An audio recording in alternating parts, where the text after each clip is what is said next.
warahmatullahi Waalaikumsalam wabarakatuh. warahmatullahi wabarakatuh, Bang.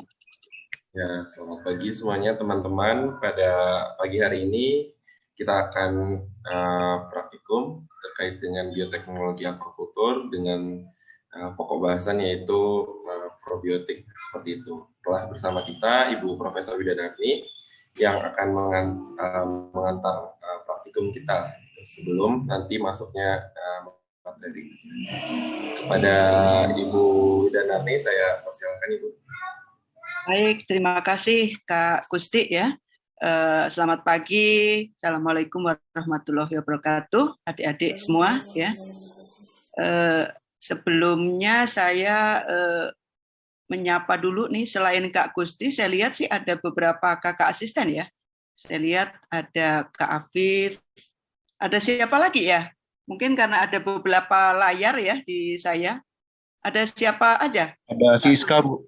Oh, ada Kak Siska masih bersedia membantu. Siapa lagi?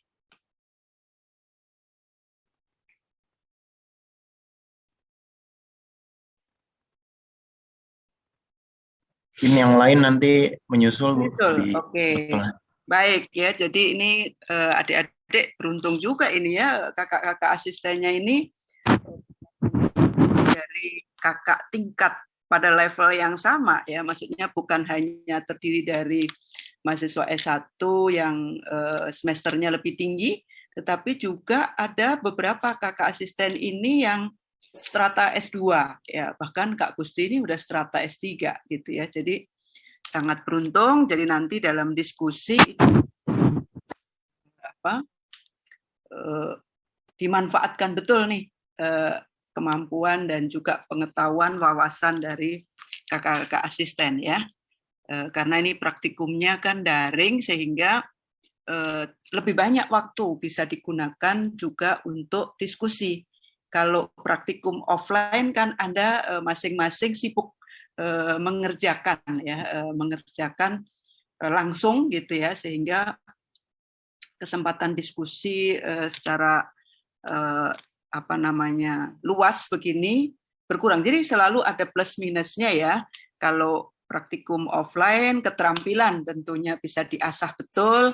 Nah, diskusi mungkin hanya terbatas lebih banyak dengan asisten langsung penanggung jawab di meja itu. Jadi biasanya kita kalau praktikum offline kan setiap kelompok itu di setiap meja praktikum itu ada kakak asisten yang mendampingi ya. Jadi setelah pengantar singkat, kemudian dilanjutkan dengan kerja itu biasanya 3 jam.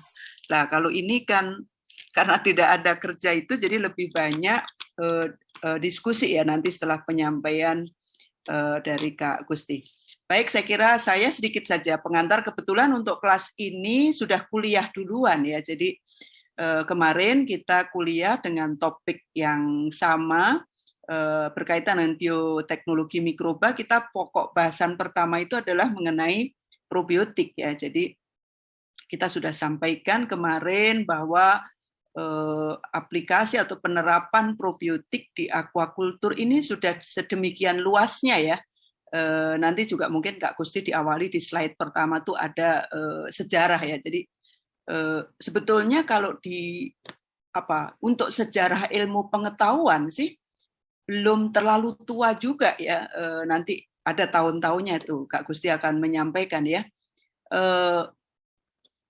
Tapi juga bisa jadi untuk perkembangan suatu ilmu pengetahuan itu memang masih relatif muda gitu ya. Jadi dimulai kalau untuk di aquaculture itu jadi di atas tahun 2000-an ya baru aplikasi secara luas ya, dan itu di manusia kan yang disebutkan di situ. Nah, di aquaculture itu memang penelitian-penelitian awal mulai ada ya, itu kalau kita ikuti di tahun 1990-1990-an ya, baru mulai riset itu ya.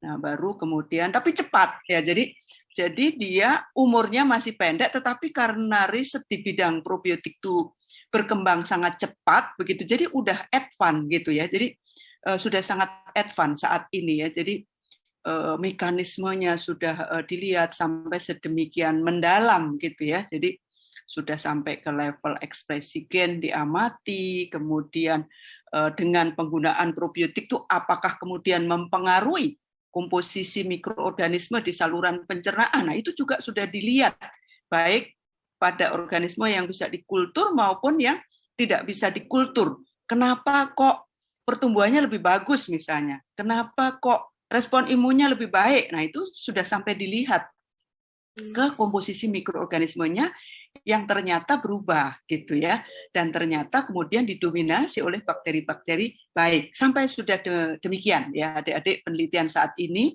Jadi juga adik-adik jangan malas mengikuti perkembangan itu ya, karena perkembangan penelitian di bidang mikrobiologi ya, karena kalau kita bicara probiotik kan induk ilmunya sebetulnya mikrobiologi, karena itu merupakan mikrobiologi terapan ya. Jadi itu perkembangannya sangat cepat ya. Jadi kalau kita penelitian nggak segera dipublikasi, itu tiba-tiba udah orang lain dari negara lain sudah publish gitu ya. Jadi kita nggak punya kesempatan lagi kalau topik yang sama sudah diteliti orang lain dan sudah duluan publikasi. Jadi harus bergerak cepat. Nah, itu kira-kira ya. Jadi kita harus juga rajin mengikuti perkembangan penelitian terutama yang dipublish di jurnal-jurnal terbaik. Itu berarti menunjukkan novelty-nya ya, jadi tingkat kebaruannya itu tinggi gitu ya, originalitasnya itu tinggi, dijamin gitu ya, artinya belum dilakukan orang lain. Nah, mungkin saya garis besar mengulang saja, sebetulnya kemarin sudah disampaikan di kuliah ya, bahwa aplikasi probiotik kan untuk di aquaculture memang diawali itu untuk pengendalian penyakit ya. Jadi diawali dengan mencari probiotik atau mikroorganisme ya, diseleksi yang dapat menghambat pertumbuhan patogen gitu ya. Nah, diawali dengan seleksi in vitro dengan berbagai pengujian ya. Nanti Kak Gusti akan menjelaskan itu secara teknis. Nah, nanti adik-adik karena hanya membayangkan, silahkan bertanya sedetail-detailnya gitu ya, karena kan hanya membayangkan ya, ini kalau daring, kecuali kalau melakukan langsung tuh tergambar gitu ya, kertas cakram tuh seperti apa gitu ya, itu kadang-kadang juga tidak terbayang. Tapi kalau semester 5 ini sudah pernah praktikum offline, iya kan, sudah pernah praktikum offline. Mikrobiologi waktu itu offline atau online juga ya? Online Ibu. Oh, online juga. Waduh, ini agak repot juga ini ya. Jadi maka nanti silahkan bertanya ya. Jadi kalau kurang jelas itu silahkan bertanya sampai ke teknis begitu ya. Karena ini memang di praktikum ya. Kalau di kuliah mungkin kita hanya cepat saja kan ya. Jadi seleksi, kemudian setelah dapat memenuhi berbagai kriteria yang harus dipenuhi, nah baru kemudian diujikan ya ke skala in vivo. Kalau nanti in vivo juga memenuhi, diuji ke beberapa lokasi memenuhi, baru kemudian diregistrasikan ya untuk dapat kemudian dijual sebagai produk komersial ya. Nah, itu aplikasi untuk ke bidang penyakit itu sudah demikian luas, baik peranan dia untuk menghambat pertumbuhan patogen ataupun meningkatkan imun sistem. Ya, itu sudah banyak risetnya. Sudah banyak bisa dijelaskan bagaimana mekanismenya. Demikian juga aplikasi sudah banyak untuk ke arah perbaikan lingkungan. Ya, itu bahkan sebetulnya juga mungkin bersamaan juga untuk pengendalian penyakit ya. Walaupun kalau kita bicara nitrifikasi sebetulnya itu udah lebih duluan lagi, tapi barangkali dulu belum di-state sebagai bakteri probiotik begitu, karena terminologi probiotik sendiri seperti yang tadi saya bilang belum terlalu tua untuk sejarah ilmu pengetahuan gitu ya. Nah, itu diawali dengan bakteri nitrifikasi, bakteri pereduksi sulfat ya dari kelompok bakteri fotosintetik anoksigenik ya, di mikrobiologi dulu sudah belajar saya kira itu ya. Nah, itu juga sama, harus diseleksi dulu pada tahap in vitro, memenuhi beberapa kriteria yang sudah ada, memenuhi harapan kita bahwa kita mendapatkan bakteri seperti yang kita inginkan, bisa merubah amonia menjadi nitrit, menjadi nitrat dan seterusnya ya. Nah, sehingga bisa memperbaiki kualitas lingkungan.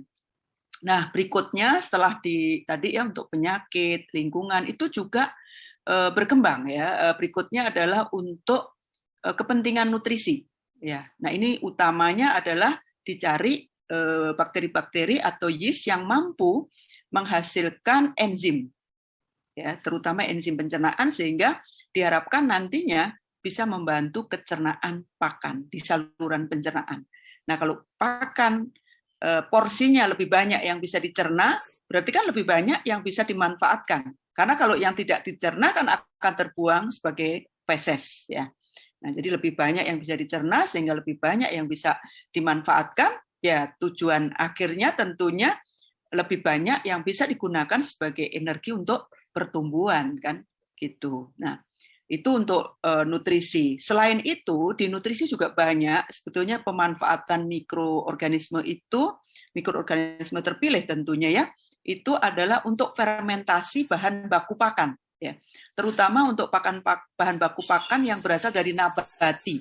Ya, nabati ini kan banyak yang memenuhi kriteria ya, kandungan proteinnya tinggi misalnya, tapi biasanya dia mengandung beberapa senyawa yang kita tidak kehendaki gitu. Misalnya seratnya tinggi atau bahkan mengandung toksik.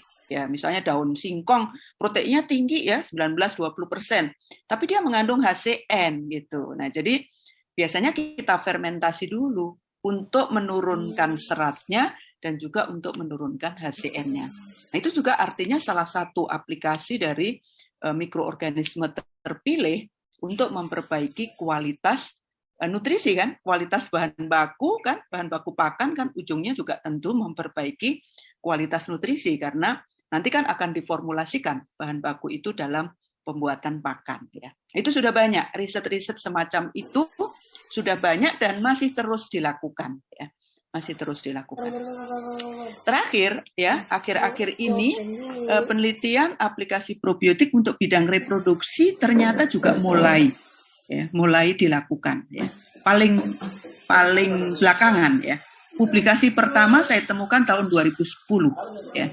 Baru ada lagi tahun 2011, 2015 dan belakangan ini semakin banyak begitu.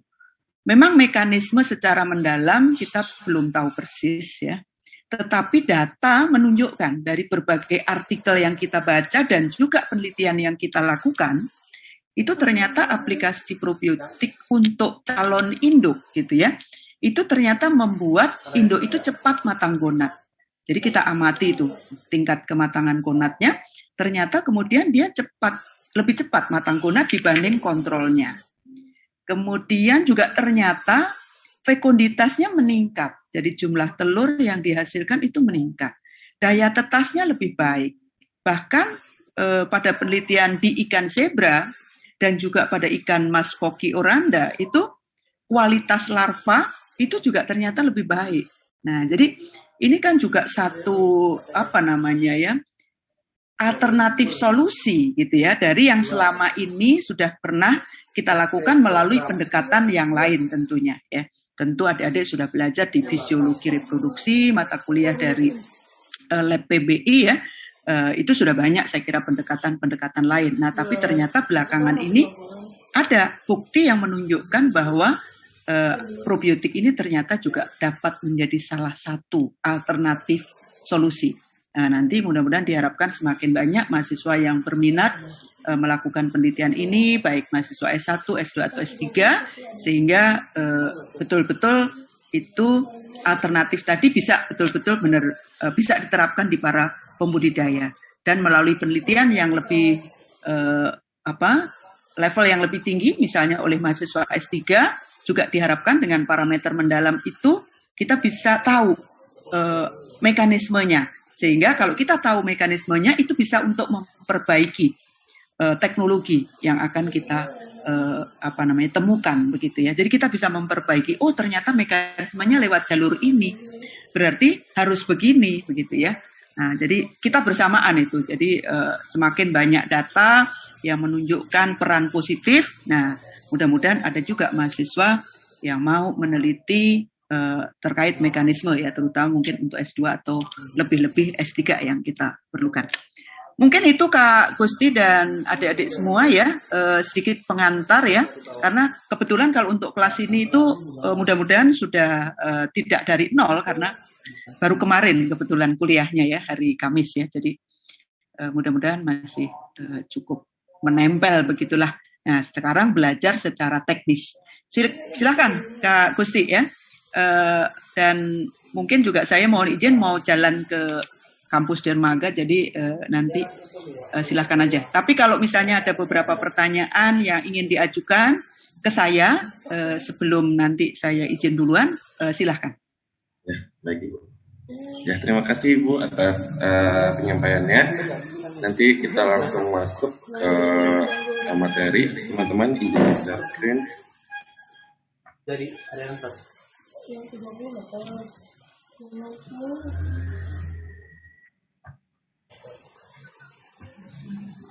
Apa sudah terlihat? Sudah, Bang. Sudah, Bang. Baik, terima kasih teman-teman. Kita masuk ke materi. Jadi pada pagi hari ini kita akan membahas terkait dengan seleksi probiotik dalam aquaculture, khususnya di bidang kesehatan dan nutrisi seperti yang tadi telah disampaikan oleh Ibu Widamani.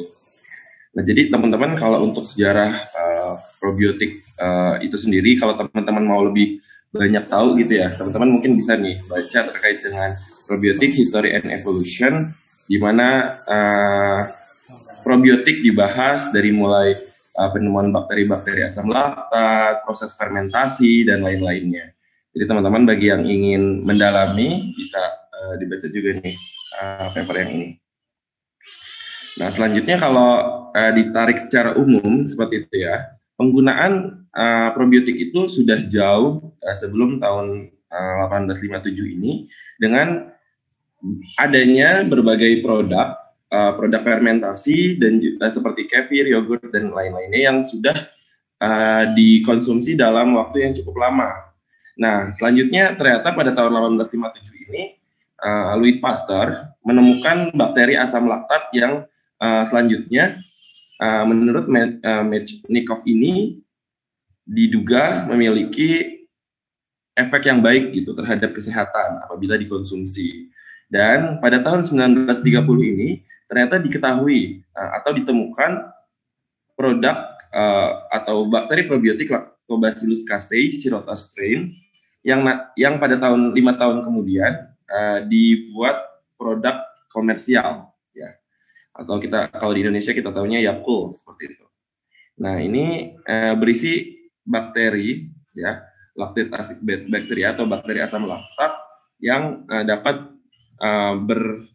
bermanfaat bagi kesehatan seperti itu apabila kita konsumsi. Nah, selanjutnya 30 tahun kemudian ternyata baru digunakan istilah probiotik untuk pertama kali untuk merepresentasikan terkait dengan bakteri yang dapat menguntungkan tersebut. Nah, selanjutnya pada tahun 1980 ini penggunaan probiotik yogurt ya pertama di launching di Eropa, dan pada tahun 2006 ini mulai tahun 2006 ini semakin banyak produk-produk probiotik ya dengan meningkatnya awareness atau kesadaran terhadap kesehatan seperti itu.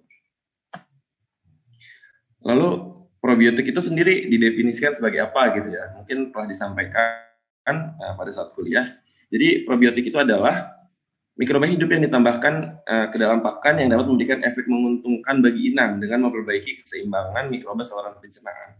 Ini menurut Fuller. Jadi kalau menurut Fuller ini harus dimasukkan ke dalam pakan, ya. Jadi organisme hidup yang ketika diberikan dalam jumlah yang cukup, nah ini kata kunci juga ya, dalam jumlah yang cukup, maka akan memberikan efek yang positif terhadap kesehatan dari inang.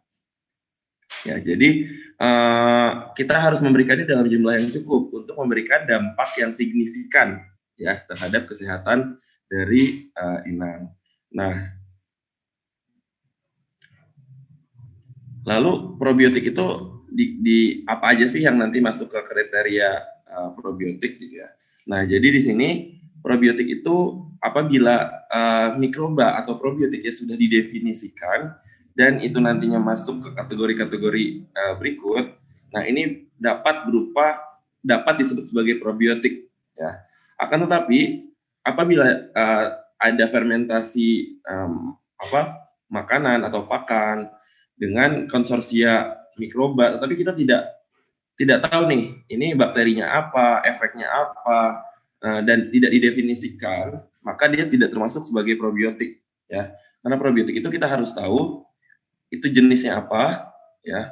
Itu jenisnya apa, terus masing-masing misalkan konsorsium itu beberapa jenis probiotik, kita tahu masing-masing komposisinya apa, dan harus sudah tahu manfaatnya apa, apakah untuk kesehatan, apakah untuk memproduksi enzim-enzim pencernaan atau yang lainnya seperti itu. Nah, di sini disempurnakan. Jadi probiotik dalam aquaculture, ya, dalam lingkup aquaculture yang kita gunakan untuk bidang kita gitu, didefinisikan sebagai agen mikroba hidup yang diberikan melalui pakan atau dimasukkan ke dalam media pemeliharaan yang memberikan dampak menguntungkan bagi inang. Ya, jadi kalau tadi dibilangnya cuma dalam pakan, karena kalau secara umum itu dimasukkan ke dalam tubuh manusia melalui saluran pencernaan, kalau dalam aquaculture ini bisa melalui pakan ataupun ke dalam media pemeliharaan, ya, yang memberikan dampak menguntungkan bagi inang melalui peningkatan ketahanan terhadap penyakit, status kesehatan, performa pertumbuhan, pencernaan pakan, dan respons stres, ya, melalui peningkatan tersebut yang dicapai melalui peningkatan keseimbangan mikroba inang atau keseimbangan mikroba lingkungan. Jadi tujuan utama probiotik ini yang diberikan melalui pakan ataupun media pemeliharaan adalah keseimbangan mikroba, ya.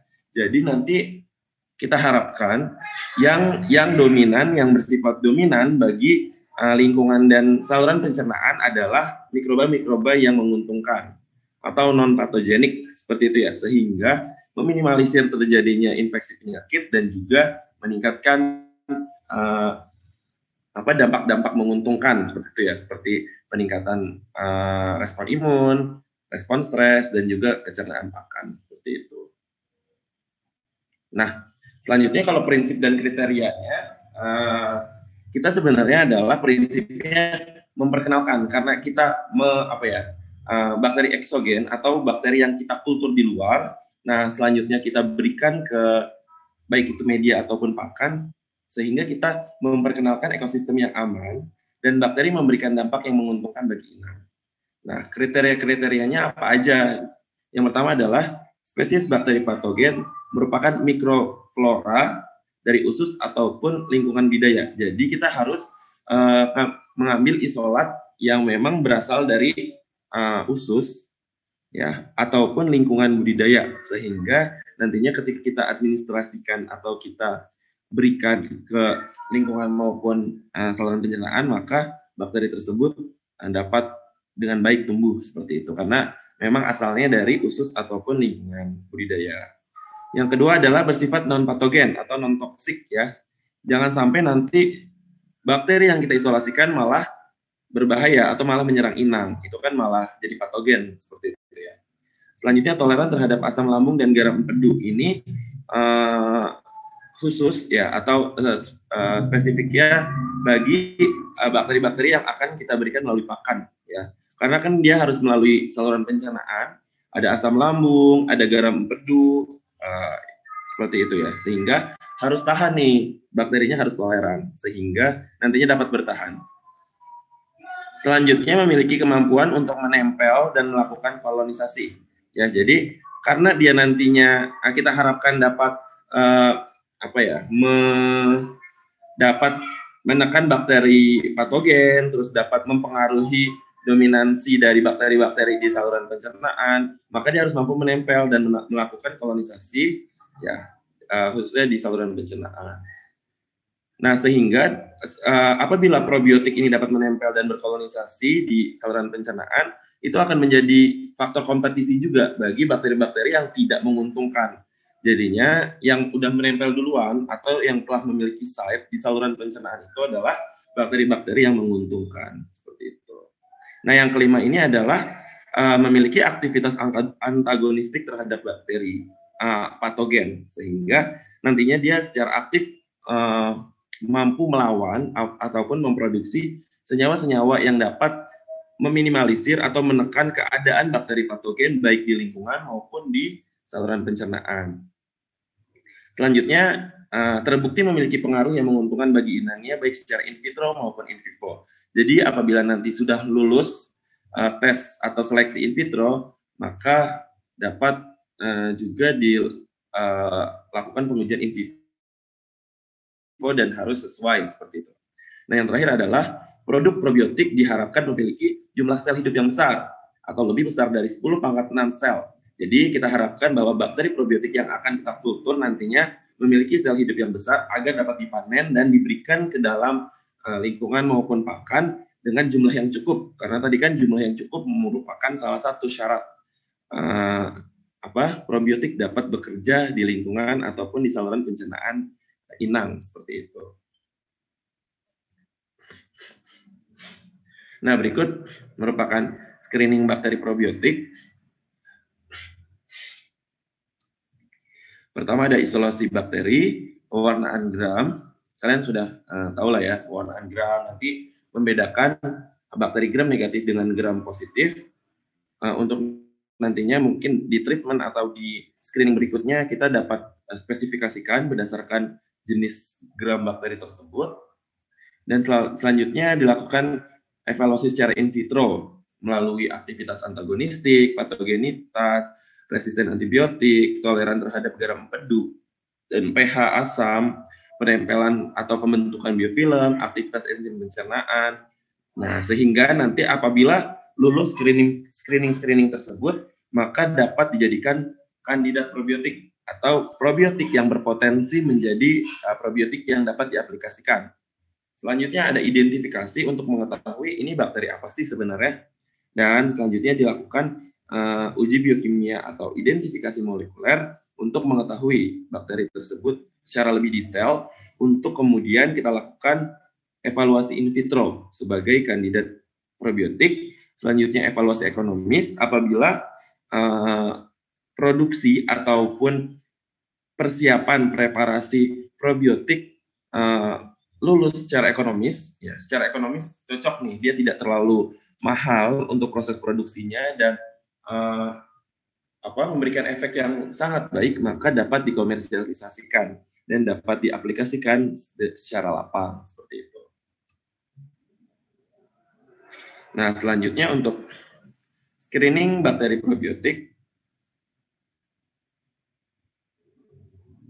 Untuk screening bakteri probiotik, yang pertama ini adalah informasi dasar. Jadi teman-teman biasanya sebelum nantinya mengisolasi harus mengetahui informasi-informasi baik itu jenis strain, bakteri gram negatif dan positif, spesiesnya ada apa aja yang bisa dimanfaatkan dan kira-kira berpotensi sebagai kandidat probiotik. Apakah teman-teman mau yang umum yaitu Bacillus, Lactobacillus itu kan bakteri probiotik umum, ataupun mencari jenis yang baru ya.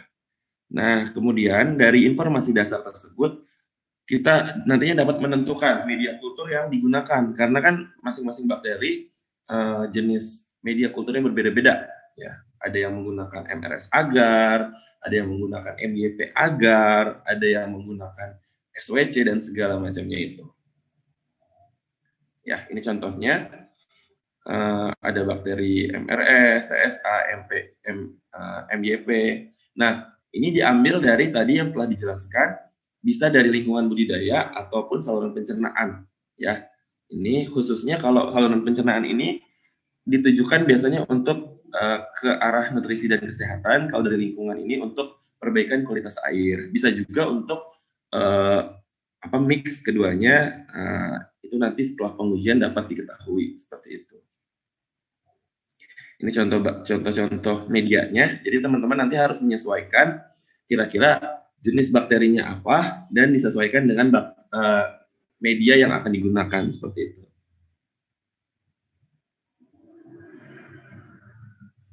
Ya. Berikut adalah evaluasi aktivitas antagonistik. Ya.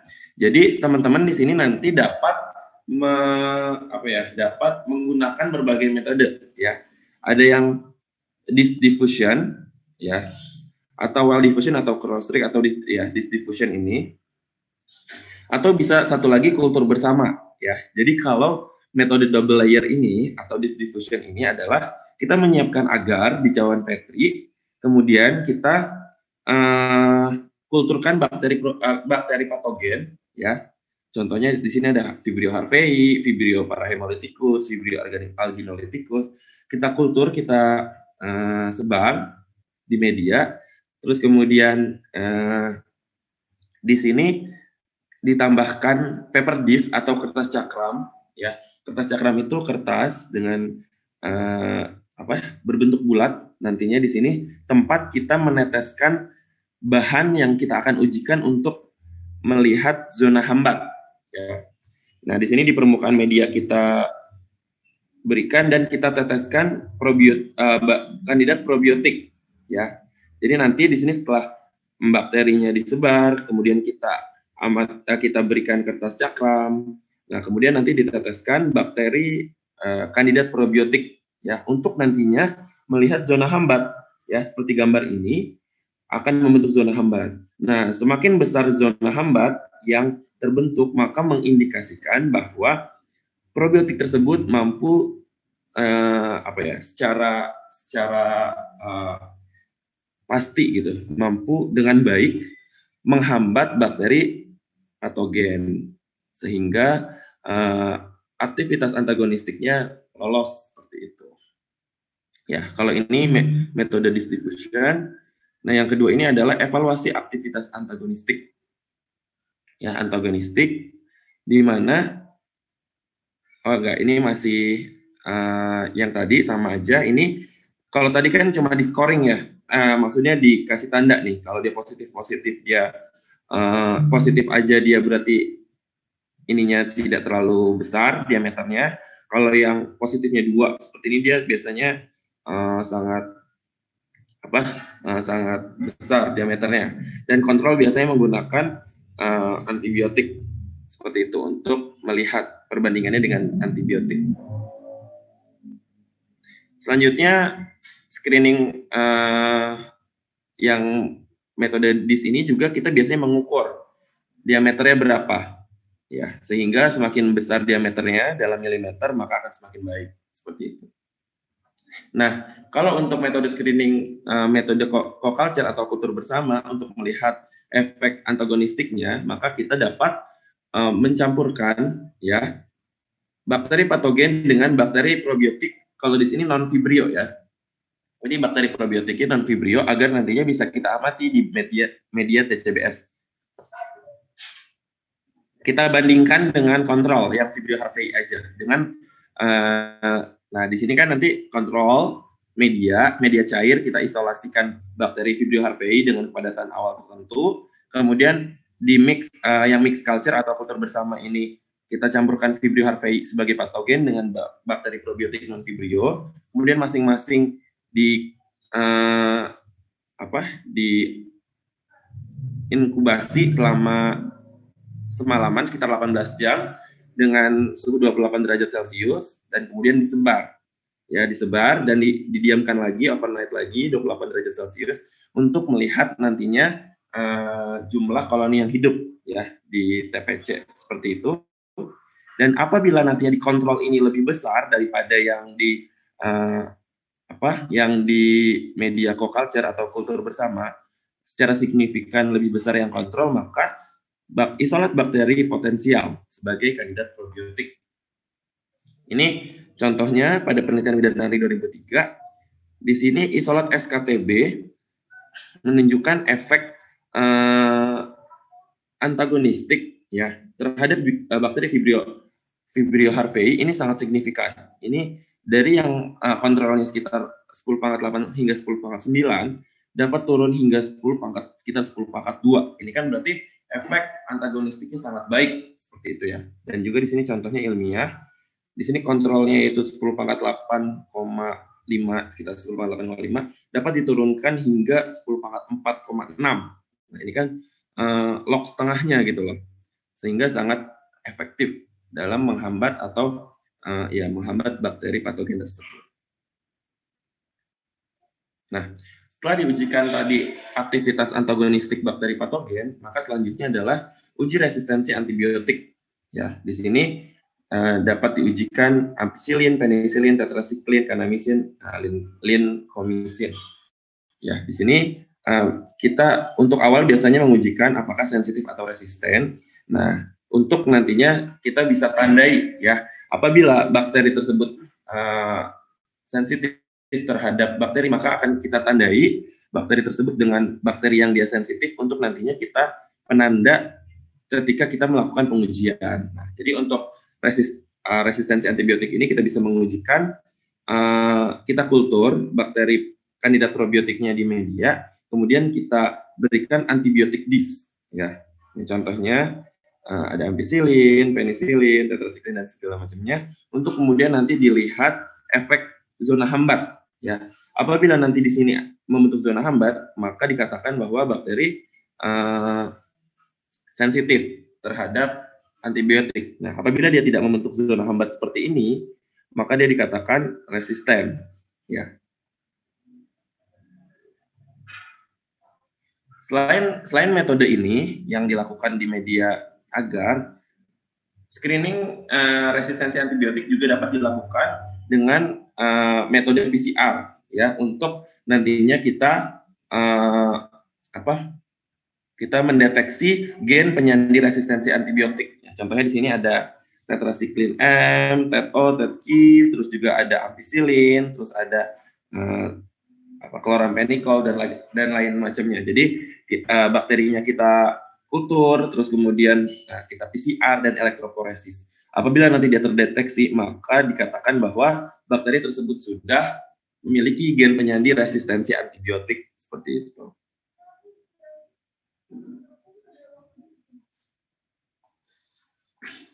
Nah, kita masuk selanjutnya, screening bakteri probiotik untuk aquaculture.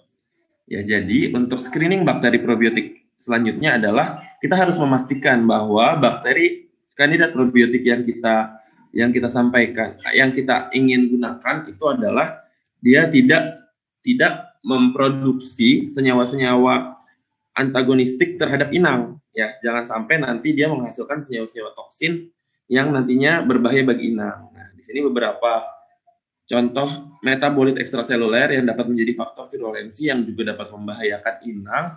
Ada lecitinase, hemolisin, gelatinase, DNase. Nantinya ini dapat menghambat pertumbuhan, dapat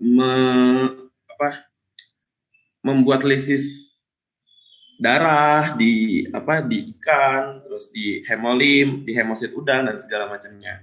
Nah, jadi contoh cara pengujiannya adalah di sini kandidat probiotik digores di blood agar. Ya, blood agar ini adalah agar yang telah disuplementasikan dengan darah seperti itu untuk dilihat apakah bakteri mengandung hemolisin. Ya, di sini apabila dia terbentuk zona bening seperti ini, maka dia mengandung hemolisin. Contohnya ini pada Aeromonas, bakteri patogen, ya, dia mengandung hemolisin karena memang fungsi utamanya atau perannya sebagai bakteri patogen. Nah, apabila dia tidak membentuk zona bening, maka dia potensial sebagai kandidat probiotik, ya, karena dia dia tidak memproduksi senyawa toksin seperti itu. Nah, selanjutnya setelah bakteri toksin, setelah evaluasi patogenitas, nah, evaluasi toleransi terhadap garam empedu dan pH asam. Ya, jadi nanti bakteri dimasukkan ke dalam PBS, ya, fosfat buffersalin dengan pH yang berbeda, ya, isolat kandidatnya. Kemudian nanti diinkubasi dan disebar apakah bakteri masih tumbuh atau tidak dengan pH yang asam, ya, ini 1 sampai 1,5. Apabila dia total bakterinya masih cukup tinggi, ya, total bakterinya besar, maka dia potensi karena dia mampu menahan pH yang asam. Nantinya kan dia akan melalui lambung dengan pH yang cukup asam atau rendah seperti itu. Nah, kalau ya, ini contohnya lagi. Contoh di sini untuk bil salt, ya, atau garam empedu, di sini juga diamati nih PBS. Ini maksudnya dengan penambahan garam empedu yang berbeda, ya, untuk disebar, dan apabila dia bakteri yang masih bertahan, maka dia potensial sebagai bakteri kandidat probiotik seperti itu.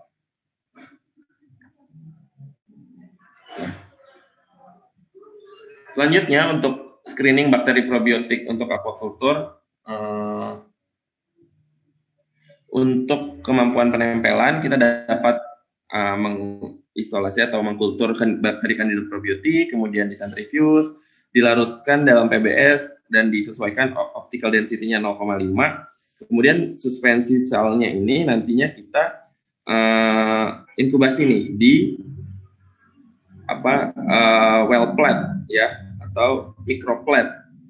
Ya diinkubasi untuk kemudian nantinya dianalisis lanjut dengan spektrofotometer dengan optical density 600 nanometer. Ya, nanti di sini ada rumus untuk auto regression-nya. Kira-kira dia apakah dia bertahan di apakah dia dapat menempel atau dia nggak bisa menempel. Apabila dia dapat menempel kan dia bagus. Berarti dia nanti diindikasikan dia mampu menempel dan berkolonisasi di saluran pencernaan. Seperti itu.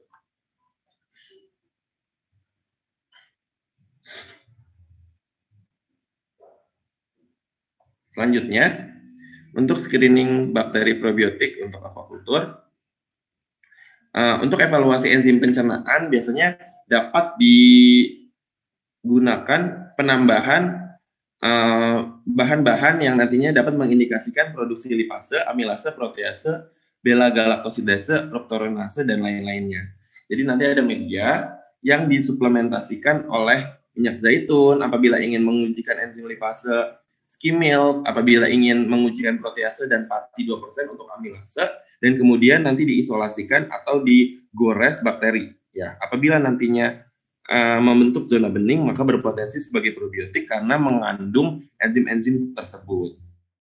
Nah, ini untuk pengujian amilase biasanya dikasih kristal atau iodin ya untuk nantinya mewarnai untuk lebih memperjelas adanya zona bening seperti itu. Ya, ini untuk protease ditambahkan skim milk ya. Kemudian nanti dilihat zona beningnya. Untuk lipase dilihat sama ditambahkan zaitun, kemudian ditambah reagen CuSO4, nantinya akan berubah menjadi hijau toska apabila positif. Kemudian apabila amilum ditambahkan pati, dan kemudian nanti setelahnya diberikan reagen iodin atau Ki, kalium iodida. Dan untuk mananase biasanya di media ditambahkan dengan MOS dan kemudian ditambahkan reagen Pongoret 0,25%. Nah, jadi pengujian-pengujian ini adalah pengujian in vitro untuk menguji apakah bakteri tersebut dapat memanfaatkan bahan-bahan baik itu lipid, protein, karbohidrat di media pemeliharaan atau agar.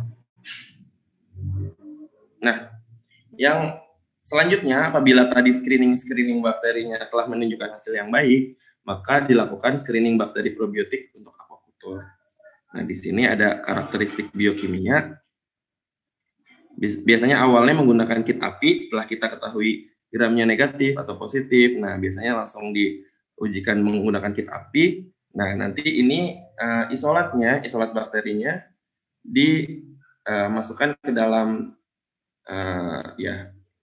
sumur-sumur ini, dan kemudian nanti diinkubasi dan juga dilihat. Ntar kalau positif dia berubah warnanya jadi apa, kalau negatif dia tetap seperti awal atau bagaimana. Nah, ini setelah kita tahu masing-masing ini bagaimana hasilnya ya. Di sini kan di bawahnya nih nanti ada keterangannya. Dia GLU, MAN, INO, SAK ini untuk mengetahui nantinya bakteri-bakteri tersebut setelah dianalisis di web ini bakteri apa ya. Dan dapat teridentifikasi hingga spesies. Jadi spesies nanti terdeteksi setelah pengujian ini dan kita amati atau kita masukkan data positif negatifnya di web kit API seperti itu.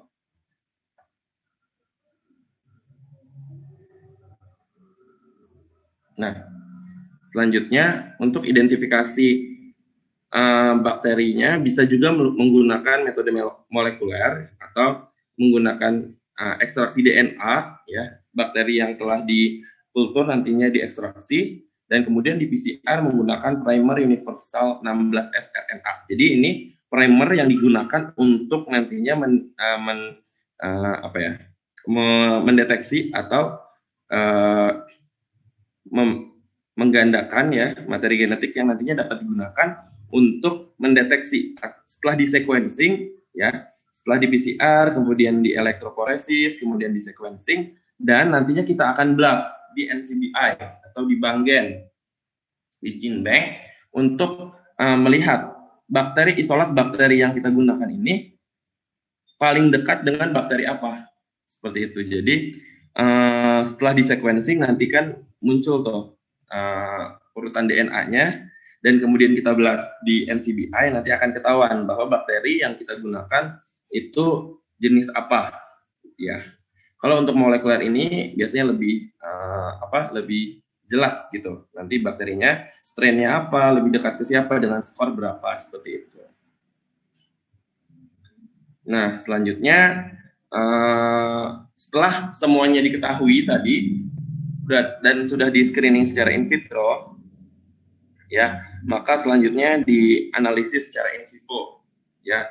Biasanya bakteri probiotik dikultur dengan kepadatan tertentu, kemudian dimasukkan ke dalam pakan atau dimasukkan ke dalam media pemeliharaan, kemudian ditambahkan hewan uji, nah kemudian nanti diuji tantang, seperti itu. Ntar apabila dia SR-nya lebih baik, ya nanti diamati populasi bakteri probiotik, terus kematian dan survivalnya diamati. Apabila dia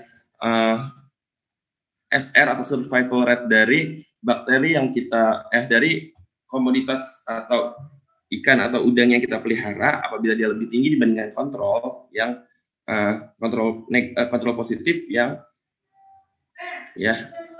yang diberikan Harvey tanpa pemberian probiotik, maka dia apabila lebih tinggi secara signifikan, dia secara in vivo mampu meningkatkan pertumbuhan kelulus hidupan dari udang atau ikan yang kita pelihara. Ya, cukup sekian teman-teman dari saya. Mungkin cukup banyak gitu ya materi yang disampaikan. Semoga teman-teman dapat membayangkan seperti itu ya, dari yang telah saya paparkan. Nah, nanti kita punya waktu untuk diskusi, silahkan kita diskusikan. Nanti apabila saya dapat jawab, saya jawab. Apabila nanti saya belum mengetahuinya juga, nanti kita cari bersama. Atau nanti kita bisa tanyakan ke Ibu Ida Narni, seperti itu. Ya, teman-teman, dari saya ya itu. Silakan apabila ada yang ingin didiskusikan. Kita masih punya waktu. Ya, yang sekiranya belum masih gitu loh, yang masih perlu pemahaman lanjut, silakan ditanyakan.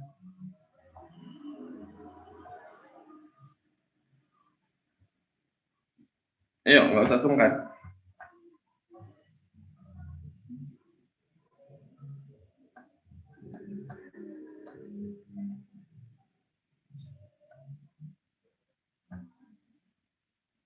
Kalau nggak tadi tunjuk nih, mending nanya aja. Bang, mau nanya Bang. Ya, silakan. Siapa namanya? Terkait materi yang tadi tuh ada video materinya nggak ya Bang? Biar lebih bisa kebayang gitu.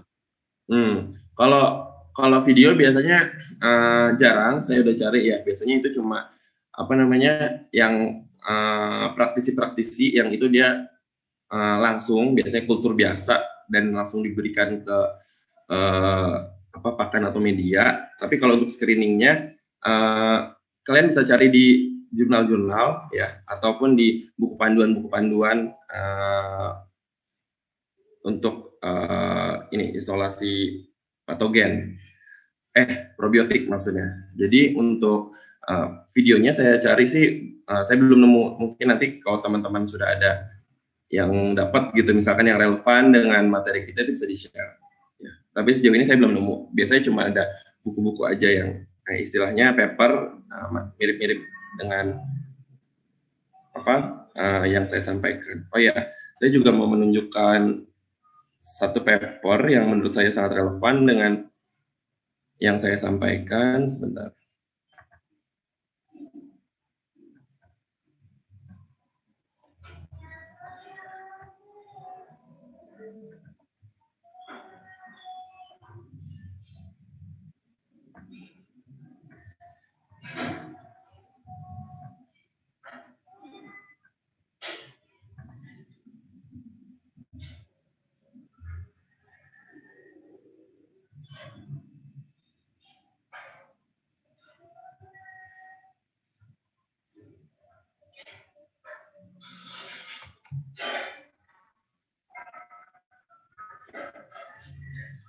Lihat?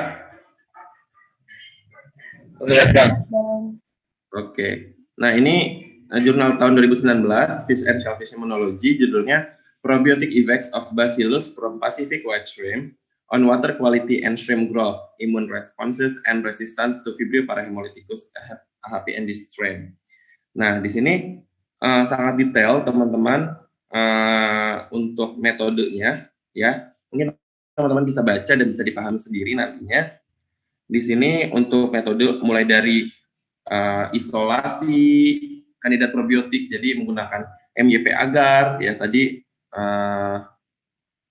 Aegyopolymyxin, mannitol Aegyopolymyxin. Nah, berarti dia kan bacillus, spesifik bacillus. Kemudian screening bakteri, jadi ini bakterinya diambil dari midgut nih, saluran pencernaan dan juga water sample, ya. Jadi dari usus dan juga dari media budidaya. Kemudian di preliminary screening, di screening probiotiknya untuk melihat kemampuannya untuk mengontrol patogen, bakteri patogen.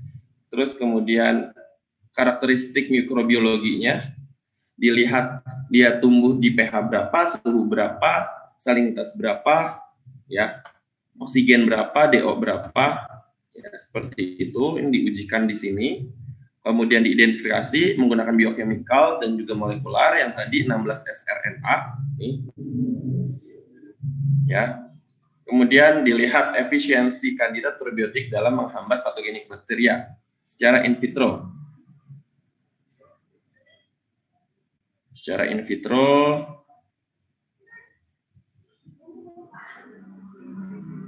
ya, ada dot spot ini sama seperti double layer, ya, teman-teman. Terus ada co-culture, ada kultur bersama, dilihat juga kultur bersama.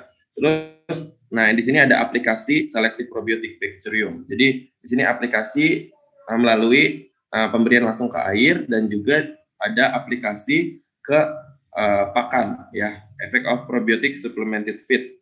Nah, terus nanti di sini ada ekspresi gennya juga dan histologi. Nah, di sini datanya sangat bagus, teman-teman.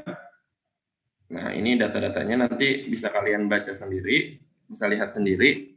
Nah, di sini pokoknya sangat bagus gitu.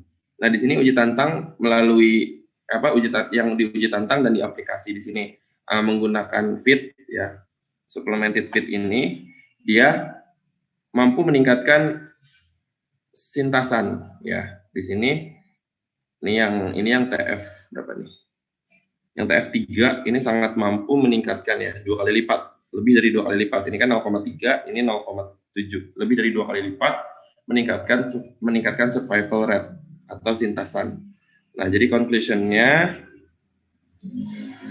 nih, kandidat probiotik yang diambil dari usus, nah, ini had the clear ability to survive in harsh environmental conditions such as a wide range of temperature. Jadi dia mampu bertahan di kondisi lingkungan yang ekstrim, ya, seperti range atau rentang yang luas terhadap temperatur, pH dan juga salinitas. Nah, isolat juga efektif menghambat Vibrio, khususnya Vibrio parahemolyticus AHPND yang dapat AHPND ini menurunkan produksi. Nah, jadi di sini Bacillus subtilis ini sangat direkomendasikan untuk meningkatkan resistensi dan juga respon imun udang faname dari HPND ini. Seperti itu teman-teman.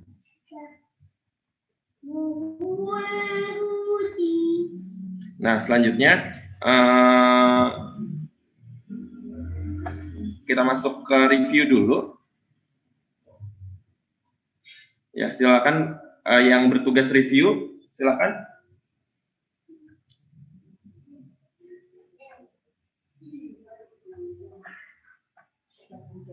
Coba mohon infonya Kak Siska untuk siapa yang kira-kira bertugas untuk review. Ya, silakan. Izin masuk, Bang. Ya, silakan. Dari kelompok 6, Bang. Izin langsung aja, Bang. Ya.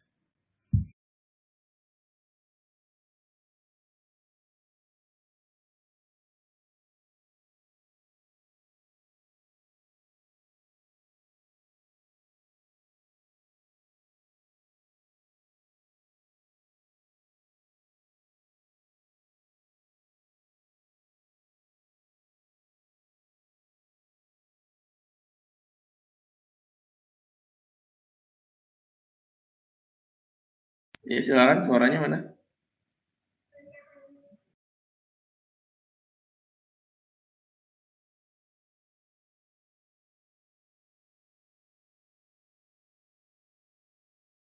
Ya, Assalamualaikum warahmatullahi wabarakatuh. Selamat pagi, Abang, Kakak, dan teman-teman semuanya.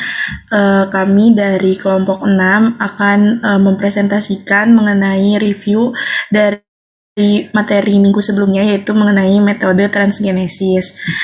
Sebelum ke materi, mungkin akan ada perkenalan dulu dari kelompok kami, yaitu ada Rizky, ada saya sendiri, Nurdalifa Umamid, ada Muhammad Hafiz, dan juga Nada Angga. Selanjutnya penyampaian materi akan dilanjutkan oleh Saudari Nada. Oke, di sini apakah terdengar?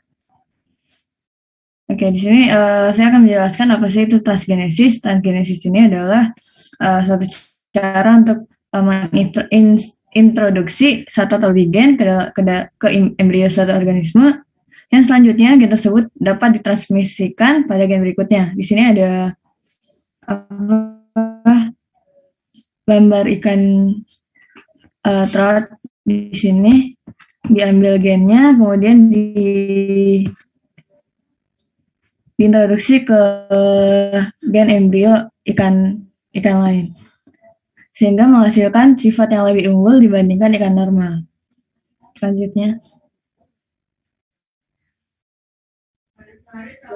Selanjutnya adalah elektroforasi. Nah, elektroforasi ini adalah teknik yang efisien untuk digunakan dalam memasukkan asam nukleat, protein, karbohidrat, pewarna partikel virus, dan molekul sel. Nah, contohnya itu sel prokaryotik. Jadi, ini untuk menembus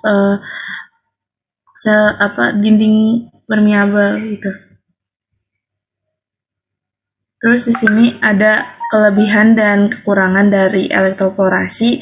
Yang pertama, metode elektroforasi pada sel sperma itu dapat dimanfaatkan sebagai media transfer gen. Lalu untuk meningkatkan media permeabilitas pada membran sel sehingga dapat membentuk pori-pori membran sehingga memudahkan molekul organik, gen, dan lainnya bisa masuk ke dalam sel. Nah, untuk kekurangannya ini karena ini menggunakan listrik, jadi kalau misalkan tegangannya terlalu tinggi dapat menyebabkan pori-porinya tuh membesar sehingga nantinya gagal untuk menutup pori ke bentuk semula sehingga sel menjadi rusak atau pecah.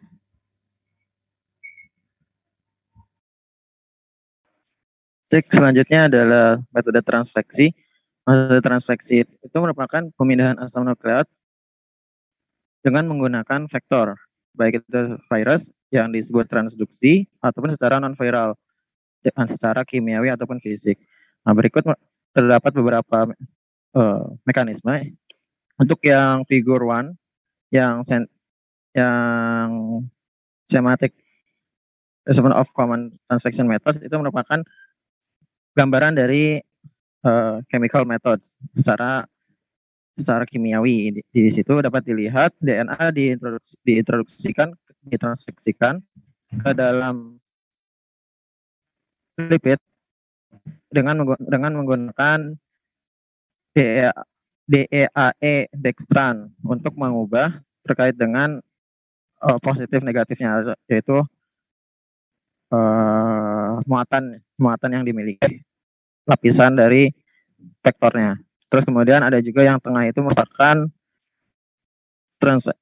dengan menggunakan lipoplex atau untuk dengan memanfaatkan liposom.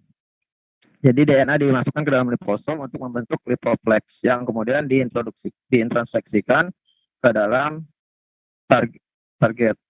Ada juga yang menggunakan virus, kurang lebih metodenya sama seperti itu. Selanjutnya.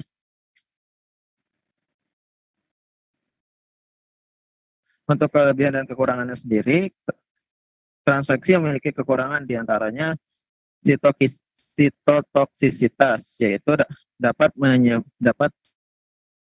memiliki potensi untuk menjadi toksin bagi yang menerima.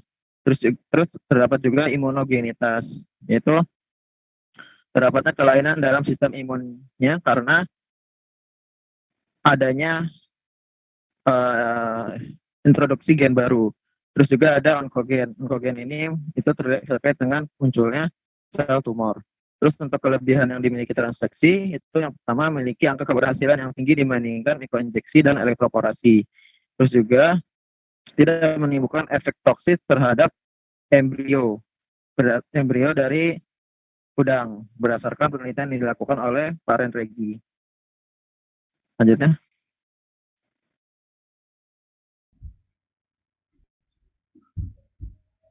Selanjutnya di sini ada metode mikroinjeksi. Jadi secara umum metode ini itu merupakan teknik untuk memasukkan rDNA ke dalam embrio dengan cara injeksi. Dan untuk alatnya tersendiri itu biasanya menggunakan alat yang namanya itu mikroinjektor. Jadi secara singkatnya penyuntikan suatu gen itu dalam mikroinjeksi itu biasanya dilakukan ke dalam inti zigot atau sitoplasma. Jurnal dari Kusri ini juga menjelaskan bahwasanya penyuntikan gen ke dalam inti zigot itu menunjukkan hasil yang lebih baik dibandingkan dengan penyuntikan gen yang dilakukan ke dalam sitoplasma. Akan tetapi, inti zigot ini ukurannya itu sangat kecil dan sangat tidak mungkin terlihat. Ditambah metode ini juga sulit untuk mengatasi korion yang keras, sehingga gen yang selalu disuntikan ke dalam sitoplasma itu harus berdekatan dengan inti. Jadi ya intinya kita tuh harus menyuntikkan ke dalam sitoplasma yang berdekatan dengan inti tersebut. Kemudian setelah itu di dalam inti gen itu diharapkan akan mengalami penggabungan ke dalam salah satu kromosom. Penggabungan ini itu merupakan hal yang penting karena dengan terjadinya hal ini gen itu dapat diturunkan dari ikan transgenik kepada turunannya. Terus metode ini juga termasuk metode yang umum digunakan dalam memproduksi ikan transgenik, dan untuk contoh ikan itu sendiri itu di situ ikan zebra dengan nama latin Danio reiro yang diinjeksi suatu gen yang namanya itu gen GFP. Jadi untuk gen ini merupakan singkatan dari gen green change protein yang biasanya itu diekstraksi dari ubur-ubur. Next.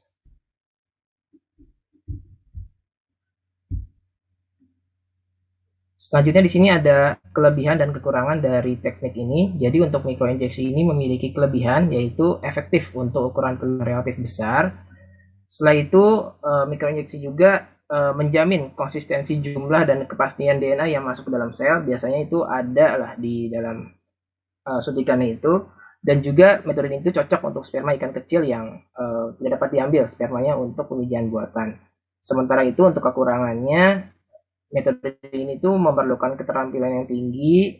Selanjutnya hasil yang didapatkan juga tidak bisa banyak karena emang harus satu-satu gitu nyuntikinnya. Selain itu metode ini juga cenderung lambat dan peralatannya masih memiliki sangat mahal.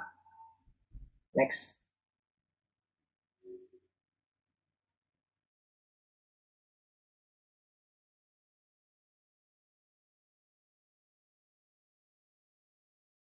Baiklah, untuk motilitas di sini saya ngambil dari jurnal oleh Adipu et al. Tahun 2011. Beliau melakukan 6 perlakuan pengenceran dengan NaCl dan fruktasa. Perlakuan pertama itu dengan rasio 1:0. Kemudian 1:20, 1:40, 1:60, dan 1:80, dan 1:100. Di sini yang nilai paling optimal itu adalah pada pengenceran 1:60. Untuk jawabannya nanti bisa dipertanyakan. Kemudian di sini di kanan juga ada gambarnya. Tidak terlalu jelas, ini saya dapatkan dari jurnal Kurniawan et al. Tahun 2013. Oke. Ya, selanjutnya itu parameternya adalah viabilitas spermatozoa. Viabilitas spermatozoa itu salah satu parameter yang biasanya digunakan dalam kelangsungan hidup sperma telah diberi berbagai perlakuan dan tegangan yang berbeda. Nah, untuk rumus spermatozoa ini ada sigma sel sperma hidup dikali 100% dibagi 200. Nah, untuk teknik viabilitas spermatozoa adalah sperma yang udah diberi kejutan itu disiapkan lalu diletakkan di kaca preparat, lalu diberi perwarna eosin negrosin, lalu diamati dengan mikroskop dengan pembesaran 400 kali. Nah, di sini di jurnal yang ditulis oleh Faki et al. 2019 ini menunjukkan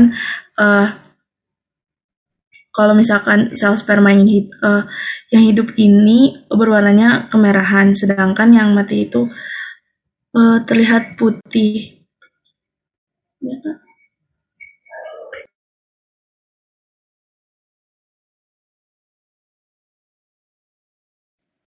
Selanjutnya adalah terkait dengan teknik elektroporasi. Parameter atau teknik elektroporasi sendiri itu dapat dilakukan dengan menggunakan mesin Jen pulsar yang mana untuk prosedurnya sendiri, sperma pertama kali diencerkan, terus kemudian dicampurkan dengan plasmid, kemudian atur kuat arus tegangan listrik pada mesin Jen pulsar.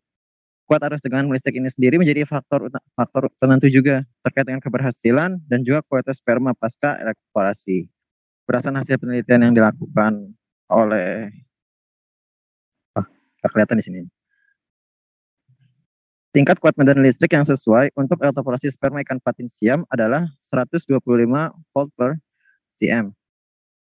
Dengan menggunakan promotor beta aktin ikan mas dapat digunakan untuk membuat ikan patin siam transgenik. Berikut merupakan gambaran dari spermatozoa ikan patin siam. Yang A itu merupakan spermatozoa hidup dan yang B itu spermatozoa mati.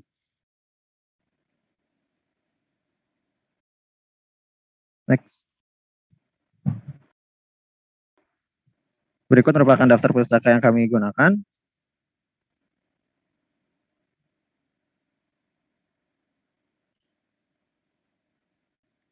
Berikut merupakan lanjutannya.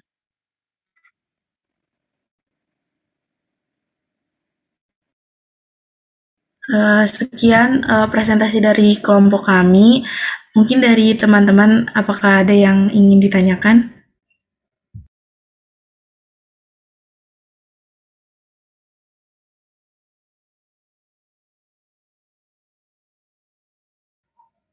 Kepada Saudari Mahdiah, ya boleh, silahkan pertanyaannya.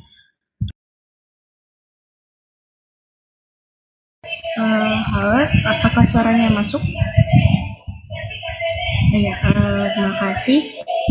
Saya Mahdiah Rosana Baruna, NIM C193, izin bertanya terkait tadi yang jurnal yang pengenceran 1:60.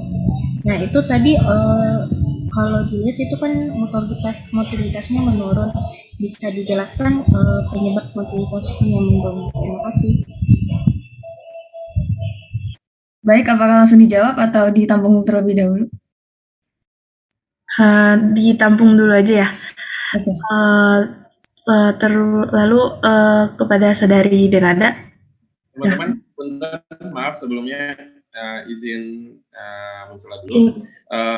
Ya, ini berhubung saya sedang ada keperluan untuk mengambil sampel, jadi nanti langsung dilanjutkan oleh asisten yang lain ya, ada Siska dan Afif. Jadi teman-teman, apabila nanti mungkin ada yang dipertanyakan dari materi-materi tadi bisa disimpan dulu yang saya sampaikan. Nanti silakan dicatat dan kita disampaikan di minggu depan. Insya Allah minggu depan kembali bertemu bersama saya untuk materi kedua terkait dengan probiotik, aplikasinya di bidang aquaculture. Ya, teman-teman mohon izin, terima kasih atas perhatiannya. Nanti bisa dilanjutkan Afif dan Siska. Wassalamualaikum warahmatullahi wabarakatuh. Waalaikumsalam. Waalaikumsalam warahmatullahi Terima kasih, wabarakatuh. Bang. Yuk.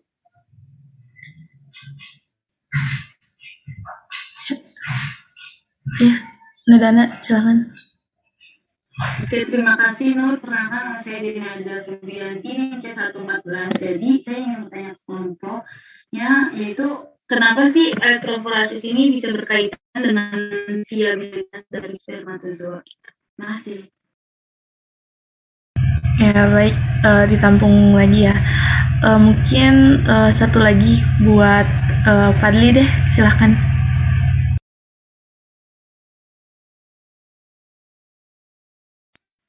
Oke, terima kasih atas pertanyaannya. Perkenalkan, saya Fadli Adel Hamsyana, NIM C1419696. Izin bertanya terkait tadi penjelasan metode transfeksi yang dinilai lebih baik daripada mikroinjeksi dan juga elektroforasi. Kalau boleh tahu itu kenapa bisa seperti itu ya, alasannya apa gitu. Terima kasih. Ya, baik. Terima kasih teman-teman atas pertanyaannya. Mungkin dari kelompok 6, apakah mau langsung jawab atau membutuhkan waktu sekitar 1-3 menit?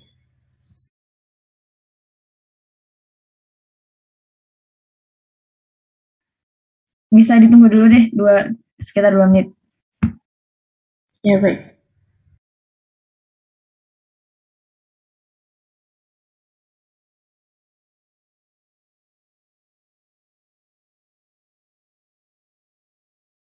Iya, Nada, kalau udah tahu jawabannya boleh langsung jawab aja, Nad. Oke, saya akan jawab pertanyaan dari saudari Madia Rosana. Jadi jawabannya itu, tadi soalnya mengenai kenapa pada pengeceran 1:60 ke atas itu justru mobilitasnya menurun ya. Jadi kenapa? Karena dalam jurnal Adipu tadi dijelaskan terjadi kenaikan tingkat motilitas seiring dengan pertambahannya jumlah larutan pengencer sampai tahap rasio 1:60, kemudian mengalami penurunan setelah rasio pengenceran tersebut.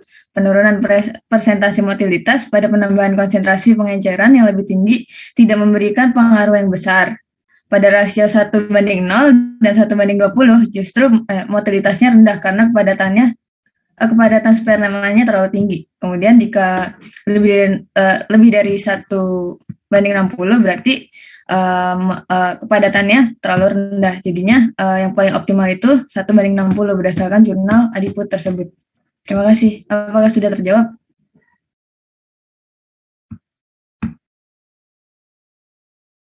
Iya, Nada. Terima kasih.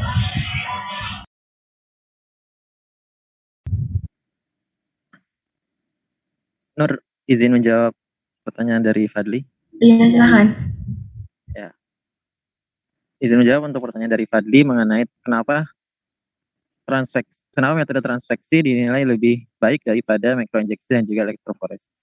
Hal ini didasarkan karena teknik yang digunakan untuk transfeksi sendiri itu adalah metode yang menggunakan penyisipan gen dengan bantuan lipid gitu ya, menggunakan lipid, yang mana hal tersebut itu akan lebih mudah untuk masuk ke dalam target karena akan berikatan dengan sangat baik secara endositosis dan juga tidak terdegradasi oleh reaksi enzimatik di dalam sel. Selain itu juga dengan penggunaan metode elektroforesis itu menggunakan adanya kejut listrik. Hal tersebut itu dapat memengaruhi terkait dengan kualitas yang dihasilkan nantinya. Terus juga menggunakan mikroinjeksi pun itu berpotensi meninggalkan bekas dan juga berpotensi menurunkan kualitas dari si target sendiri. Nah, untuk transveksi ini itu proses induksinya itu dilakukan dengan secara alami dengan metode dengan endositosis dari sel target sendiri, seperti itu. Ya, baik. Bagaimana Fadli? Oke, terima kasih Rizky atas jawabannya. Insya Allah sudah cukup. Ya, baik. Mungkin saya di sini mau jawab pertanyaan dari Saudari Denada ya. Dari Denada sendiri tadi yang elektroforasi berkaitan dengan viabilitas spermatozoa gitu. Elektroforasi ini kan dia memberikan kejut listrik kepada membran sel. Nah, membran permeabilitas. Membran permeabilitas ini tuh memiliki kaitan yang sangat erat dengan motilitas dan viabilitas karena permeabilitas membran ini memiliki peran yang penting karena berfungsi untuk transportasi nutrisi dalam metabolisme sel. Jadi benar-benar kalau misalkan selnya membrannya rusak, itu nanti akan menyebabkan ke viabilitasnya itu berkurang gitu. Makasih. Mungkin ada satu pertanyaan lagi ya dari Saudara Suden, silakan.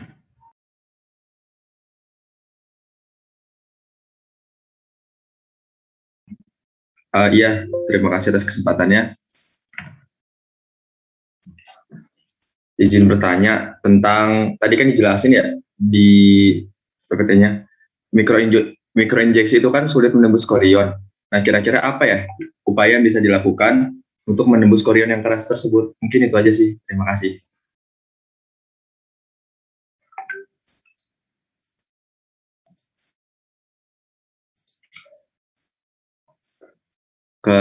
Kedengaran jelas ya suaranya?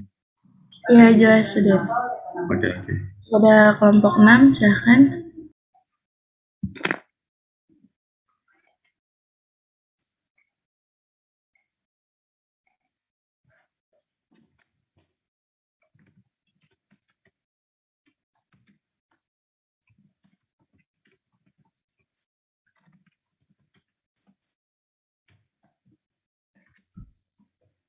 Baik, mungkin akan langsung saya coba jawab aja ya. Tadi kan Suden menanyakan terkait dengan mikroinjeksi yang sulit menembus korion. Nah, kira-kira upaya apa sih yang bisa kita lakukan? Nah, jadi kalau berdasarkan jurnal yang saya baca ya, untuk korion yang keras tersebut itu bisa diatasi dengan beberapa cara. Nah, misalkan untuk ikan rainbow trout. Nah, korion yang keras pada ikan tersebut itu dapat ditusuk dengan jarum metal dan gen itu bisa disuntikan langsung melalui lubang yang terbentuk dengan menggunakan alat yang namanya gelas micropipette. Lalu ada juga untuk ikan cyprinids. Jadi korion itu bisa langsung dibuang dengan bantuan proteinase dan selanjutnya telur itu bisa disuntik dengan mudah. Lalu ada juga cara lainnya, itu bisa juga dengan menyuntikkan gen melalui mikrofil. Mungkin sekian Den. Apakah terjawab? Oh, kayak gitu. Oke, cukup terjawab ya. Terima kasih atas jawabannya.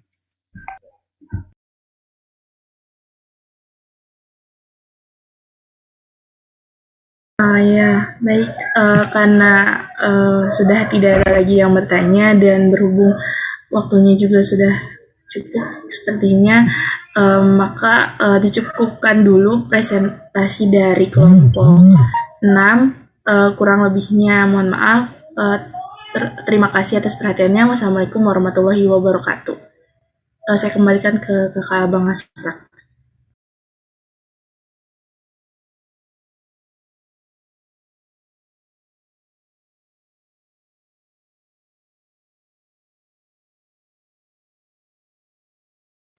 Oke, terima kasih kelompok 6 sudah presentasi. Mungkin saya mau ngasih ulasan sedikit ya. Tadi presentasinya secara keseluruhan sudah cukup bagus. Teman-teman sudah memaparkan materi dengan baik. Tadi slide-nya juga menarik seperti itu. Dapus yang digunakan juga cukup banyak tadi. Oke, dari itu dari saya hanya itu saja. Dari Kak Siska atau Bang Afif ada yang mau ditambahkan? Atau teman-teman ada yang mau ditanyakan dari teman-teman?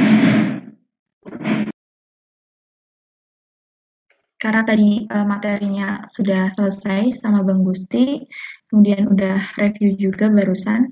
Bagi teman yang ingin bertanya dipersilahkan. Kalau misalkan nggak ada, kita cukupkan. Gimana teman-teman? Izin bertanya,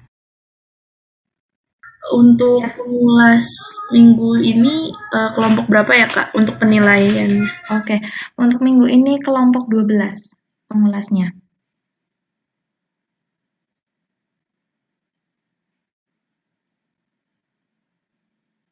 Bagaimana?